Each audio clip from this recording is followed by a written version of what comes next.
Olá, pessoal! Bom, vamos dar sequência na parte 2 da nossa aula de noções básicas de primeiros socorros para cães e gatos.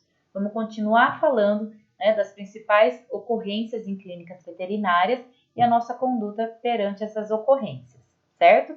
Vamos falar de parto. Um acompanhamento gestacional minimiza muito o problema de parto. Então, quando a cadela ou a gata estão prenhes, o certo é que elas venham frequentemente para o veterinário, seja feito periodicamente ultrassom, raio-x, porque isso nos traz informações importantes que vão ser bem interessantes na hora do parto. Por exemplo, a gente consegue com o raio-x saber o número de filhotes e com isso saber o que esperar na hora do parto. Um acompanhamento com ultrassom nos dá mais ou menos o tamanho de filhote, a viabilidade desses filhotes, o tempo gestacional. Então, na hora do parto fica muito mais fácil a gente prever se pode acontecer ou não algum problema, tá? Então é muito importante que isso seja feito. Por exemplo, aqui é um exame de raio-x, onde dá para contar o número de filhotes, ver o tamanho deles. Então é bem interessante e bem importante. Tipos de parto. O parto normal é aquele parto realizado pela fêmea sozinha, sem necessidade nenhuma de intervenção, e ela dá conta do serviço, e é o que acontece na maioria dos casos. Nesse caso, a gente observa, com cuidado para ver se vai dar algum problema, então a gente fica observando de longe. Por exemplo, aqui, a fêmea, entrando em trabalho de parto, começam as contrações, a gente começa a ver o abdômen dela fazer força, tá? Então é bem frequente a gente ver, ela fazendo força para expulsar o feto. É típica essa posição aqui, ó, de lordose, erguer a cauda, E aí ela faz força, contrai, contrai, contrai e sai o feto. Quando ele aparece na vulva, geralmente ela pega com a boca, Ela vai lambendo, vai tirando os envoltórios da placenta, E logo já vai estimulando esse animal e logo ele já tá mamando. E aqui já a ninhada descansando com a mãe. O próximo parto é o parto distóxico, onde a mãe tem dificuldade em parir e ela necessita de um auxílio, seja ele manual ou até farmacológico. Um auxílio manual pode ser feito até por um auxiliar veterinário, numa pessoa mais cautelosa. É só colocar luvas na mão e aí, por exemplo, vai ser uma situação de um feto preso na vulva. E aí, com a luva, a gente consegue, com uma compressa, envolver o feto, às vezes até passar um lubrificante na vulva, ou só o fato de ir removendo devagarinho, a gente já consegue, tirar o feto dali e acabar com o problema. Porém, tem alguns casos que esse não resolve, que o problema é outro. E aí tem que ser avaliado pelo veterinário para ver a conduta que ele vai tomar. Se ele vai entrar com fármaco ou se vai optar pela cesárea. Então aqui, ó, exemplo, de removendo um feto preso na vulva. Cesárea. A cesárea é o parto cirúrgico.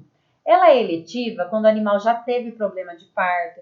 Algumas raças têm tendência maior a ter problema de parto. Agora, a cesárea emergencial é aquela onde a mãe até entrou em trabalho de parto, mas por algum problema ela não consegue parir. E aí precisa realmente de intervenção cirúrgica. Aí é tomado todos os cuidados cirúrgicos, do ambiente cirúrgico, e aí é realizada a cesárea. O que pode ter em problemas de parto? O que pode levar essa cadela a ter problemas de parto ou essa gata? Geralmente é fêmea primípara, de primeira cria, ou então já muito idosa, também acaba levando problema de parto. Feto muito grande, então no cruzamento, no acasalamento, quando o macho é muito maior que a fêmea e acaba dando fetos maiores e pode ter problema na hora da saída pelo canal do parto. Alguns problemas relacionados realmente ao canal do parto. Então, tumores de útero, de vagina, fratura de osso do quadril, não abertura da cérvix, tudo isso pode não deixar o feto passar na hora do parto. Inércia uterina também é outro problema que pode ocorrer.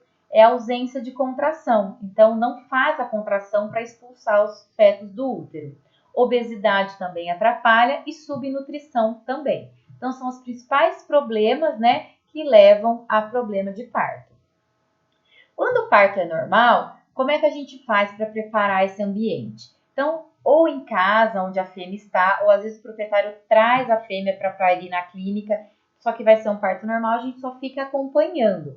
Então, a gente faz um ambiente, com pouco estresse, preparar um local calmo, silencioso, distante de pessoas, distante de outros animais, disponibilizar uma cama, né, um local confortável para ela parir, mesmo que às vezes ela foge e vai para aqueles lugares mais inusitados.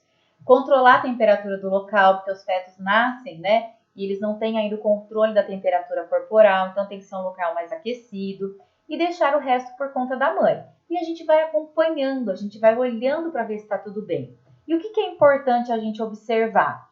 Vamos observar a presença de contrações, então se ela tem contração, a frequência dessas contrações. Geralmente o intervalo entre as contrações é grande, aí vai diminuindo esse intervalo e a frequência das contrações vão aumentando. Vamos ver se essas contrações também são produtivas, se ela contrai e sai feto. O intervalo entre os nascimentos também deve ser observado e o cuidado da mãe, se ela está tirando os envoltórios, se ela está lambendo, estimulando o feto. Então a gente só precisa observar isso. Quando a gente está observando, o que a gente pode supor que seja um problema?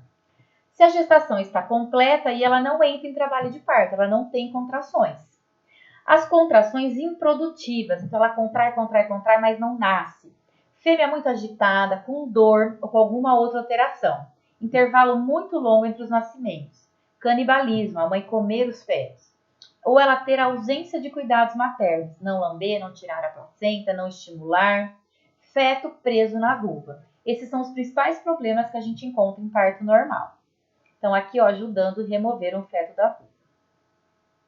Aqui também tirando os envoltórios. Auxílio ao parto no caso agora de cirurgia. Bom, a mãe vai estar anestesiada, todo o cuidado materno vai ter que ser feito pelo auxiliar veterinário. O veterinário vai fazer o parto e vai entregando os filhotes para o auxiliar. E ele vai remover as membranas fetais, ele vai ligar um cordãozinho umbilical, dar um nozinho no cordão para cortar.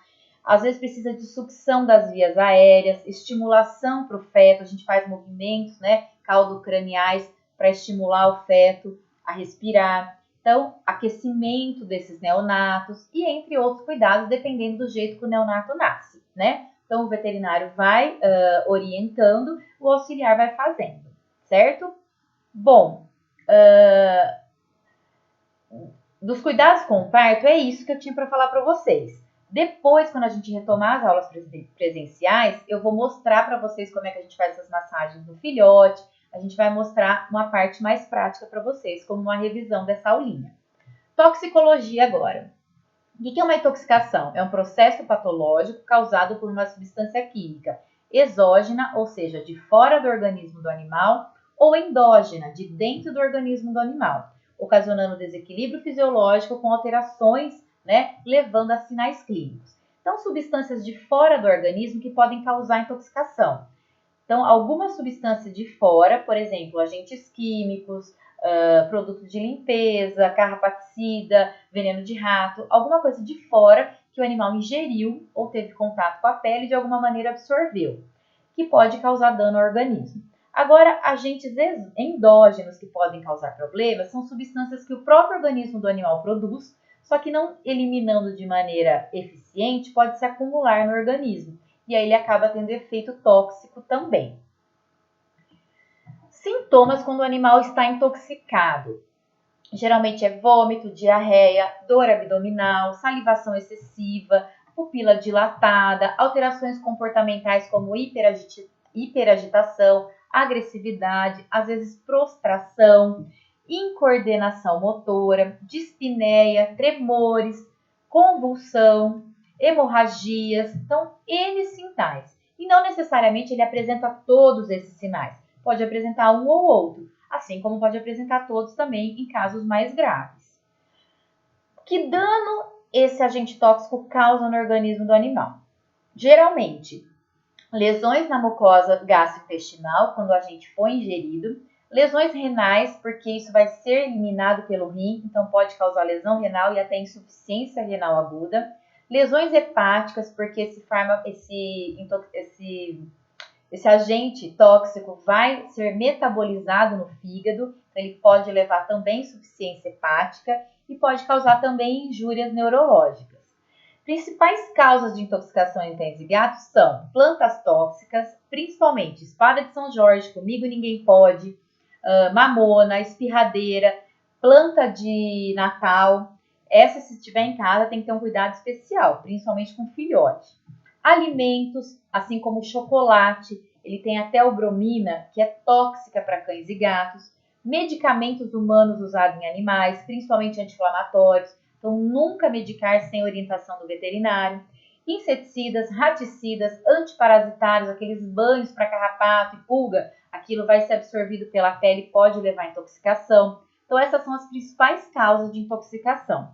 Quando isso acontece, o objetivo do meu tratamento é diminuir os efeitos nocivos que isso causa no organismo do animal. De que maneira? Primeira, diminuindo a absorção do agente pelo corpo do animal. Então, se foi por contato na pele, eu vou lavar para tentar tirar esse agente.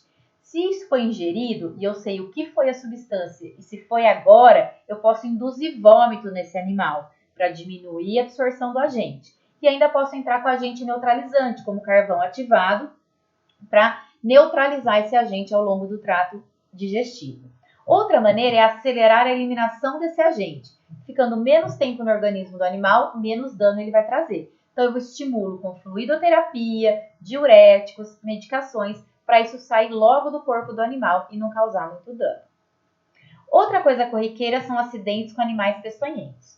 Animais peçonhentos são diferentes de animais venenosos. Venenosos são aqueles que produzem veneno para sua defesa, mas ele não inocula em ninguém. Por exemplo, o sapo, que tem aquelas bolsas de veneno no dorso. Quando o cachorro ou o gato morde, aí entra em contato com o veneno e pode intoxicar.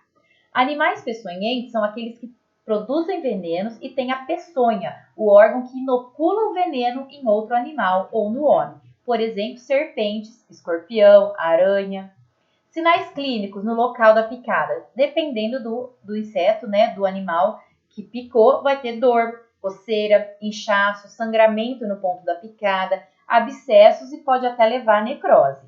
Sinais sistêmicos no corpo do animal. Hemorragias, vômitos, prostração, apatia, sonolência ou inquietação, dificuldade de deglutir, paralisia de língua, dispneia, taquicardia, arritmias, insuficiências hepáticas e renal, de novo, por quê? Porque isso vai ser metabolizado pelo fígado, causando lesão hepática, e vai ser eliminado pelo rim, causando lesão renal. Então, tudo isso pode acontecer no corpo do animal, dependendo do quem foi o animal que causou o acidente. O tratamento específico é a base do soro específico, a aplicação desse soro. Na veterinária só é disponível o soro antiofídico, contra veneno de serpente. O soro contra o veneno da aranha e do escorpião não é disponível na veterinária. Então, a gente trata com um tratamento geral baseado em eliminar logo esse veneno do corpo do animal, com fluidoterapia, oxigenoterapia, diurético, anti-inflamatório, medicação no local, dependendo da gravidade do caso. Quando a gente faz tratamento específico para a serpente, a gente também faz esse tratamento geral. Tudo isso para eliminar o quanto antes o veneno do corpo do animal. Bom, gente, aqui a gente finaliza o conteúdo dessa aula. Como eu falei para vocês, quando a gente retornar na aula prática, a gente faz uma revisãozinha dela para vocês, tá? Agora façam a lista de exercício, anotem as dúvidas e mande por e-mail ou pelo WhatsApp, que assim que der eu já respondo para vocês. Até a próxima!